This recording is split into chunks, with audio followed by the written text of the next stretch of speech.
नमस्कार. निवेदक विठ्ठल पवार या माझ्या यूट्यूब चॅनलमध्ये आपल्या सर्वांचं मी आदरपूर्वक स्वागत करत आहे. अनेक वेळेस मी कार्यक्रमाला श्रोता म्हणून उपस्थित होतो आणि त्या कार्यक्रमामध्ये सूत्रसंचालक भाषण करू लागला आणि कार्यक्रम काय आहे, कशाबद्दल आहे आणि कार्यक्रमाची रूपरेषा काय आहे हे उपस्थित श्रोत्यांना समजली नाही आणि त्या कार्यक्रमामध्ये पुरता फज्जा उडाला आणि उपस्थित सर्व श्रोतेवर्ग आहे ते कार्यक्रम संपण्याच्या आतच सर्वजण उठून गेले. याला जबाबदार कोण? तर याला जबाबदार होता सूत्रसंचालक.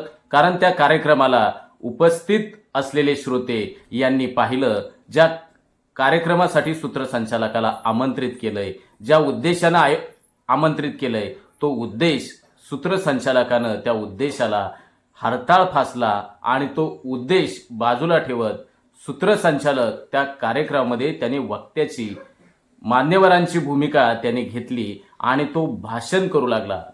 आपल्या लक्षात आलं असेल, आजचा घटक आहे सूत्रसंचालन. हे भाषण नसतं, तर सूत्रसंचालक हा वक्त्यांना त्या कार्यक्रमाची सूत्रबद्ध मांडणी करणारा एक जबाबदार घटक असतो आणि त्या जबाबदार घटकानं अर्थात सूत्रसंचालकानं प्रथमतः हे लक्षात ठेवणं आवश्यक आहे की मला सूत्रसंचालक म्हणून निमंत्रित केलेलं आहे, तर मी सूत्रसंचालकाचीच भूमिका पार पाडणार आणि याकडे सूत्रसंचालकानं मला वाटतं लक्ष द्यावं. कारण एकूण नियोजित असणाऱ्या निर्धारित वेळेमध्ये कार्यक्रमामध्ये सूत्रसंचालक फक्त 16% बोलत असतो. कार्यक्रम जर 1 तासाचा असेल तर सूत्रसंचालकाची भूमिका 8 ते 9 मिनिटाची असते. याकडे सूत्रसंचालकांनी लक्ष द्यावे.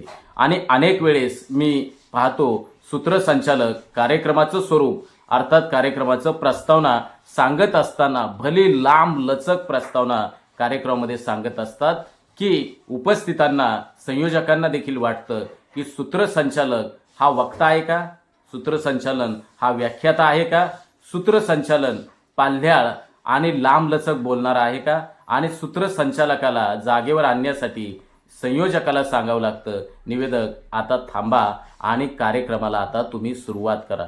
तर ही वेळ सूत्रसंचालकाने आणू देऊ नये आणि आपल्याला कार्यक्रमाची एकंदरीत सूत्रबद्ध मांडणी करण्यासाठी आणि कार्यक्रम ज्या निर्धारित वेळेमध्ये संपवण्यासाठी याकडे कटाक्षाने सूत्रसंचालकाने लक्ष देऊन आणि त्यासाठीच आपल्याला बोलवले आहे. आपले शब्द, वाक्य, ओळी तसेच विविध शब्द अलंकार आहेत, याचा कमीत कमी वेळेमध्ये आणि प्रभावी शब्दांचा वापर करून सूत्रसंचालकाला त्या पद्धतीनं निवेदन अतिशय कमीत कमी वेळेमध्ये अर्थात 100 शब्दांच्या 100 वाक्यांच्या ठिकाणी त्यानं 1-2 ओळीमध्येच ते कमीत कमी वेळेमध्ये 3 ते 30 ते 40 सेकंदामध्ये त्यानं त्या ठिकाणी निवेदन करणं अपेक्षित असतं. आणि बऱ्याच वेळा सूत्रसंचालक या बाबींकडे दुर्लक्ष करतो आणि त्या कार्यक्रमामध्ये सूत्रसंचालक भूमिका घेतो ती व्याख्याताची, आणि व्याख्यात्याची भूमिका घेतल्यामुळं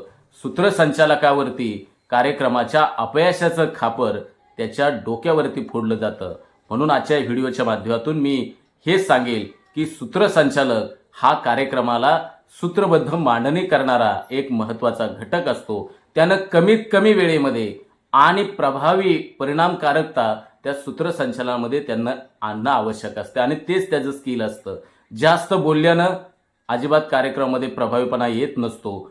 हे प्रथमतः आपण सर्वांनी लक्षात घ्यावं. आणि माझं जे सूत्रसंचालन आहे, मी निवेदक आहे, मी सूत्रसंचालक आहे, ह्या गोष्टीकडं स्वतः लक्ष देऊन त्या पद्धतीनंच कमीत कमी वेळेमध्ये आणि प्रभावी शब्दांचा वापर करून सूत्रसंचालन करावं. सूत्रसंचालक हा भाषण ठोकणारा वक्ता नसतो, हे आपण सर्वांनी लक्षात घ्यावं. धन्यवाद.